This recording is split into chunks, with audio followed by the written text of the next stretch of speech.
Did you know the Apex games were inspired by a much older competition? The Thunderdome games, a free-for-all melee born on Kings Canyon, were the basis for the sport we know and love today. Hell, it's about time.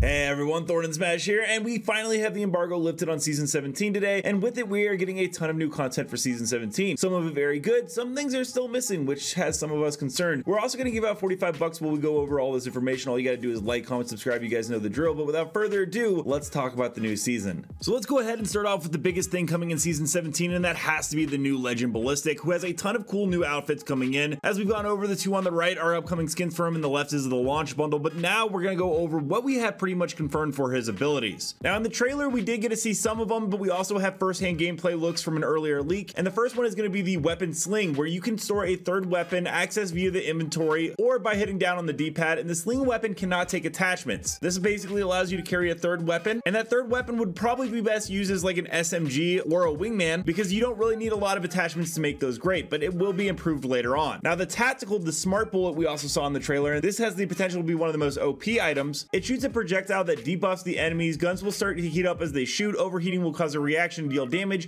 and holding the tactical will allow it to lock onto a target, very similar to the smart pistol from Titanfall. In the original gameplay leak, this was just a turret, so obviously it was a placeholder until we got the final confirmation in the trailer. And his ultimate is really good. When activated, nearby teammates get a buff applied. It gives faster reloads, unarmed move speed, which I believe is around 10%, and infinite ammo, which was confirmed in the trailer as well. And it also upgrades Ballistic sling weapon, which will be equipped and upgraded to gold. That ammo buff is huge because that puts him in direct competition with Loba. Originally in the trailer it was just an ammo crate, but now in the gameplay trailer it is something that attaches to his back. He's also the assault class, so he can carry extra ammo, and he also can access red loot bins, which is great with his passive. So overall, Ballistic is looking absolutely fantastic going into Season 17, but there's going to be even more changes, as obviously World's Edge has received a huge upgrade. First we have the Apex Legends Museum, which we got to see a lot of the inside of. It has little Thunderdome areas, Bloodhound trials, a whole section of basically all the lore and history of Apex Legends, even has a little nod to Cuban Blisk and the newest Legend Ballistic, as he is featured on the left hand side here, along with his wife and his deceased brother who died in the Thunderdome games, which was also given a little bit of a teaser. The coolest one is where we see a lot of the graffiti done on World's Edge, and it looks like the Apex Games Museum has a bottom floor and an underground section as well, which could span quite a large portion of the map, but of course the buildings in the backgrounds have all been rebuilt as well. The streamer building is actually fully constructed, as we saw, and overall World's Edge and the fragment area has been completely changed, and it will be interesting to see how that messes with the meta and competition. Speaking of meta and competition, we also learned of a new leak yesterday about the mobile jump tower, which is a brand new survival item coming in that will allow you to deploy and reposition the team on the go. This is something that some of the creators probably will talk about today or within the next coming days, but it's our first survival item in quite some time and has me pretty excited. Of course, what's a new season without new events? And send us on Twitter, let us know about 3 different ones: OP Hitman, OP Neon, and OP Alien. We've shown off all the skins here because we have early sketches and stencils of them. These are the legends and weapons that will get epics. Along with that, OP mech on the left is going to be the battle pass, which will feature a lifeline epic, Gibraltar epic, and a wingman epic. And of course, thanks to Crowl Rindo, we do know that it does appear that Watson and Horizon will be getting legendary skins in the battle pass. The reactive skin is a P2020. Still seems likely that's going to happen, but do be wary that it can change at any possible time. It is kind of weird they're doing the P2020. And with these brand new events, of course, you're going to have new LTMs. Hopefully we get some updates to the mixtape, but we do know that we are getting a brand new solos mode coming into the game called Rumble, where there are no squads, no teammates, no respawns, and no mercies. You also have no abilities in the game, and there will be no loadouts. Instead, you will spawn with a random weapon attachment, and you can only upgrade if you kill someone to take their stuff. Of course, there's also a ton of weapon modifiers like Ricochet, Explosive, Disruptor, Incendiary, and Smart, which also goes back to Ballistic's tactical. Overall, this looks like it's going to be an awesome LTM to play. We really needed a solos mode for a very long time. And a couple of slice of life updates are the weapon mastery, where you'll complete certain challenges with weapons, such as for the Kraber, seeing a 360 no scope while falling down and hitting someone with the last bullet. However, it does appear from what I've heard that the rewards are mostly charms, trackers, and load screens and banners. Hopefully at some point they add in weapon skins, but I haven't heard any confirmation on that. And probably the biggest thing that everyone always wants to know is the next heirloom, and thankfully we do know from Crowl Rindo that Horizon has brand new heirloom animations that were added into the files, and she should be the next up. I've also heard inside information she's the next up, and thanks to those animations that Crowl was actually able to show us, it looks like she's wielding something with 2 hands, and I'm really hoping it's some kind of like lightsaber or some component with within that. Don't forget though, of course, we've also got firing range changes with a new dynamic testing facility, very similar to the ones that we saw in Titanfall 2, but I will say this, with all these upgrades, why haven't we heard anything about cross progression or the next gen update? Let me know down below, are you guys excited for Season 17? And if so,